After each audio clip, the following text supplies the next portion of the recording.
Hello everyone and welcome back to another video where I talk about these albums from March 2019 that I decided to just keep plain and simple with some short reviews, and in that month there are a lot of albums that I'm going to talk about, so some of these reviews might be extra short. If you have seen the previous two videos, you know the drill. It's about those albums that might be okay, might be disappointing, or even might be bad, that I decided I wasn't really feeling for making a full review out of them. So all of these albums are going to be in that segment, and they're worth mentioning because you might find something to your liking. Links for all these albums to listen to are going to be down in the description, so let's just get into the albums. I was looking for something obscure. I just put lots of different genre tags or Discogs, and I found this one, which I also loved the album cover,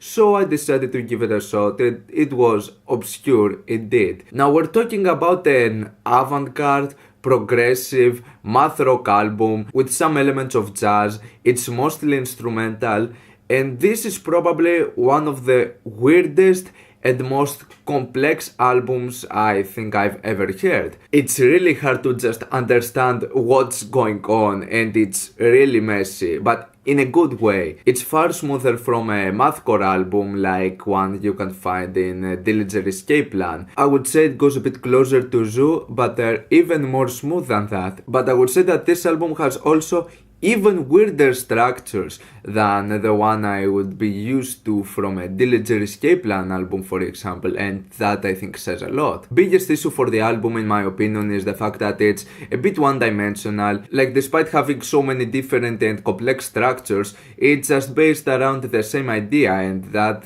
kind of drags the album a bit down. But I think it's still a solid experience that needs a lot of listens to comprehend what's going on. So this album is going to be a 6+ out of 10 for me, and an absolute recommendation for something obscure from this year. This has to be probably one of the most disappointing albums of this year. Scarlxrd makes a huge comeback after his album Aleph, which is probably one of the best examples of dark techno music imaginable, and after 6 years he comes back with this. I was a bit skeptical since the release of the first track, Reset, which was a complete change of direction, but at least this track ended up growing with me. The rest though, some songs with The Weeknd, Pharrell Williams and Haim certainly made me worried.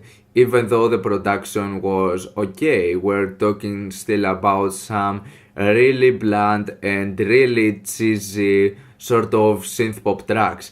Especially the one with Haim, it sounds like the most generic and cheesiest track imaginable, which is really weird coming from an artist who just made some really dark and really dynamic techno stuff back in the days. This album is a change of direction in a really bad way, and it just ends up being a really mediocre album, having highlights just like Reset and the last one, Humanity Gone. But other than that, yeah, this album was disappointing. It's just a 5- out of 10. Yeah, I didn't find a lot of things appealing about this one. Wasn't really expecting a lot about this new mixtape from Germ, and I certainly didn't got anything more than what I would expect. But sure, there are some nice moments, some expected features with Poya, Sequel and Suicide Boys, but other than that, it's just a really short cloud rap and trap mixtape that has forgettable typical beats and rapping.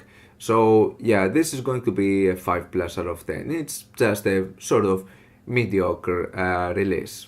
Everywhere and Empty Bliss is the album from Caretaker that he just released for free for a limited period of time as a celebration for the ending of the Everywhere at the End of Time series. To be honest though, I ended up liking this more than the last portion of the Everywhere at the End of Time series, because it goes a bit closer to some of his better stuff, but it's still an album that I think I've heard a lot of times before, and the idea is certainly getting old at this point.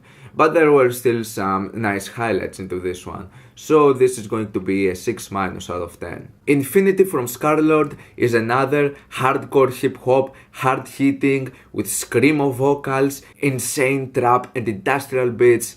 but it's something that I've heard before done better. This album has exactly what I was worried about. It's extremely one-dimensional, and it sounds a lot with his previous work, Doom. There is nothing that different. I mean, if you have heard Doom, I don't think there is a reason to care about this one because it's pretty much the same thing. And I won't say that this one has the same amount of highlights at all. Yeah, despite being short, only 32 minutes of material, we're talking about a boring and one-dimensional album that I've heard before from Scarlxrd, and I don't see any sort of progression with this one. So it's going to be just a 5+ out of 10 for me, just for having some okay and decent moments. To be honest, I love the idea and the concept on this album, which is something that Matmos do for a very long time. I mean, the most notable one, Ultimate Care 2, is just a recording of their washing machine, with the parts being cut out and manipulated in order to make some imaginative beats.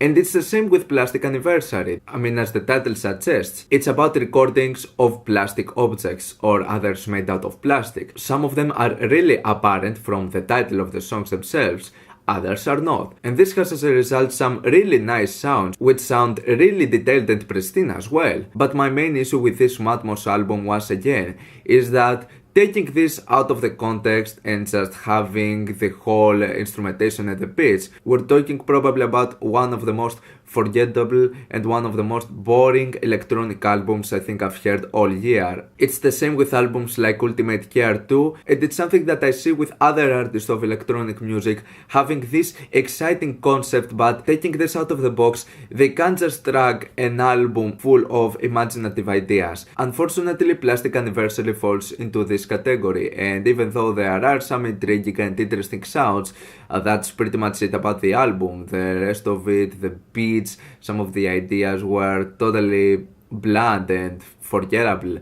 So yeah, this leaves me for giving this album just a 5- out of 10. I really wasn't a fan for lots of the stuff they did, despite having an excellent idea behind it. Another really disappointing album in my opinion was this new self-titled Brian Jonestown Massacre album. Back in the day they would make some really weird and experimental albums in this sort of psychedelic rock genres, and albums like Who Killed Sgt. Peppers are one of my favorites in the genre, considering how innovative and different it is, having so many other elements that takes it away from just your typical psychedelic rock album. But their later releases, going more and more into just straight up neo-psychedelia and psychedelic rock sound, feel completely unimaginative, extremely one-dimensional and really boring. And this one is not an exception. I was really bored while listening to this album. It had really nothing that interesting and it feels like something I've heard before a lot of times. Yeah, this is another 5- out of 10. It was certainly not an album I will see myself coming back to anytime soon. Honestly, really disappointed about this new La Dispute album. Some of the main elements like the poetry, the lyricism, the sad atmosphere are still apparent there, but a smoother sounded production going a bit away from the post-hardcore sound makes lots of the moments feel less impactful. And I will also say that the mixing of this album is kind of weird and bad, especially when it comes to the vocals, which I think that they have the protagonist role, so they should be higher in the mix. They sound so low and so rough, and I think it kind of breaks the immersion of what the album should be focused more about. And yeah, this is just a 5 out of 10. It's a mediocre album and I was kind of disappointed. Lo-fi indie artist goes for a dark ambient album with noise elements to it. Count me in. Really short album, it's only 25 minutes long. I was kind of intrigued by this one and wanted to check out what this is all about. There are some nice moments, but there are also others that feel sort of unimaginative and not that well executed, to say the least. I will give it though that the album is extremely diverse and there are some nice noise segments that remind me of something out of I Am a Lake of Burning Orchids. There is a nice moody atmosphere to it, but I think the album is really short and I ended up wanting more from it. It feels sort of empty. But for what it is, it's a 6 out of 10. and it's a nice short album to just check it out if you want. This new collab from Billy Woods and Kenny Segal is just an okay album. The rapping is okay, the lyrics are okay, the beats and the samples are okay. We're talking about an okay hip hop album. It's just a 6 out of 10. I was thinking about whether I wanted to do a full review of this album, but I ended up just feeling not having that many things to say about it because the album is a bit one-dimensional. I mean, there are some nice moments to it, some really weird segments that go out of the ordinary, which is something that you would expect from a Show Me the Body album, but it's still not as eventful and as groundbreaking as the Corpus I mixtape in my opinion. It's a really short album going for less than 30 minutes. There are some nice moments here and there, but not something that much eventful and something that makes me go back to it. This is a 6+ out of 10 though. It's a recommendation for me, for fans of an obscure sort of hardcore punk album. And so that's all for this month. What are your opinions about these albums? Like them, dislike them, why, and what do you want me to review next time? Let me know down in the comments. Leave a like if you enjoyed the video, subscribe for more content like this. Thank you for watching, and I'll see you all in the next video. Goodbye.